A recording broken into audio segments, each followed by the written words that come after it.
एक ठंडी रात थी। गांव के बीचों बीच बनी पुरानी चौपाल आज भी उतनी ही खामोश थी जितनी सालों पहले थी। लोग कहते थे कि वहां रात के बाद कोई नहीं जाता, क्योंकि वहां वो बैठती है। गांव का नाम था भैरवपुर।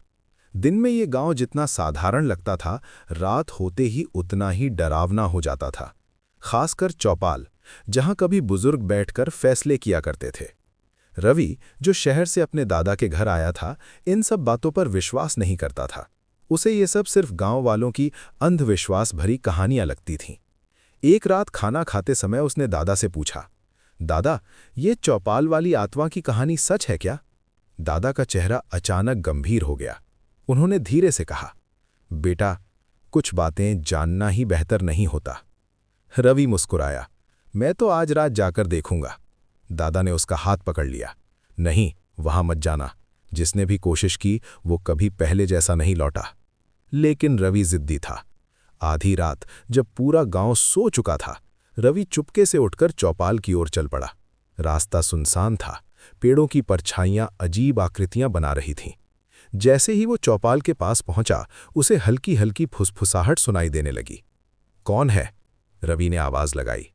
कोई जवाब नहीं आया। चौपाल के बीच में एक पुरानी लकड़ी की चारपाई रखी थी और उसके पास एक लालटेन जल रही थी, जबकि वहां कोई था ही नहीं। रवि धीरे धीरे आगे बढ़ा। अचानक ठक, पीछे से किसी ने लाठी जमीन पर मारी। रवि ने घबराकर पीछे देखा, लेकिन वहां कोई नहीं था। अब उसकी सांसें तेज हो गई थीं। तभी चारपाई खुद ब खुद हिलने लगी। ये कैसे हो सकता है? रवि बुदबुदाया। और तभी एक ठंडी हवा का झोंका आया और लालटेन की लौ अचानक तेज हो गई।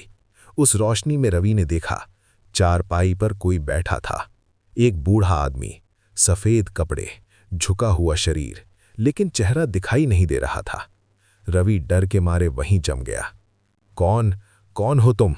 उसने कांपती आवाज में पूछा। धीरे धीरे वो आकृति उठी और जैसे ही उसने चेहरा ऊपर किया, रवि की चीख निकल गई। उसका चेहरा इंसान जैसा नहीं था। आंखें पूरी काली और मुंह से खून टपक रहा था। तू वापस क्यों आया? वो भारी आवाज में बोला। रवि पीछे हटने लगा। मैं तो बस देखने आया था। आत्मा जोर से हंसी। यही गलती सब करते हैं। अचानक रवि को महसूस हुआ कि उसके पैर जमीन से चिपक गए हैं। वो हिल नहीं पा रहा था। ये चौपाल अब मेरी है, आत्मा बोली। यहां आने वाला कभी खाली नहीं जाता। रवि की आंखों के सामने अंधेरा छाने लगा। तभी उसे दादा की बात याद आई। उसने जेब से अपना छोटा सा भगवान का लॉकेट निकाला और जोर से पकड़ लिया। जैसे ही उसने ऐसा किया, आत्मा पीछे हट गई। नहीं, ये मत कर, वो चीखी।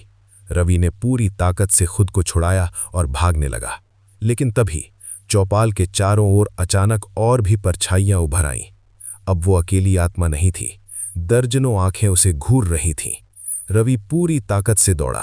पीछे से डरावनी हंसी गूंज रही थी। किसी तरह वो घर पहुंचा और दरवाजा बंद कर लिया। सांस फूल रही थी, शरीर कांप रहा था। सुबह हुई। दादा ने उसे देखा तो समझ गए कि कुछ हुआ है। तू गया था ना चौपाल? दादा ने पूछा। रवि चुप रहा। उसकी आंखों में डर साफ दिख रहा था। कुछ देर बाद उसने सब बता दिया। दादा ने गहरी सांस ली। वो आत्मा पहले इस गांव का सरपंच था। उसने गलत फैसले देकर कई लोगों की जिंदगी बर्बाद की थी।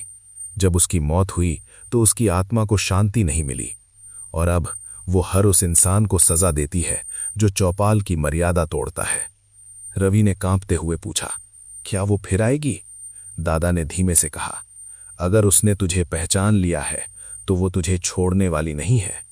उस रात के बाद रवि बदल गया। वो ज्यादा बात नहीं करता था, हमेशा डरा डरा रहता था। एक रात जब सब सो रहे थे, घर के बाहर से लाठी की ठक ठक आवाज आई। रवि की आंख खुल गई। उसने खिड़की से बाहर देखा और उसका दिल रुक गया। चौपाल वाली वही आत्मा उसके घर के बाहर खड़ी थी, और इस बार वो मुस्कुरा रही थी।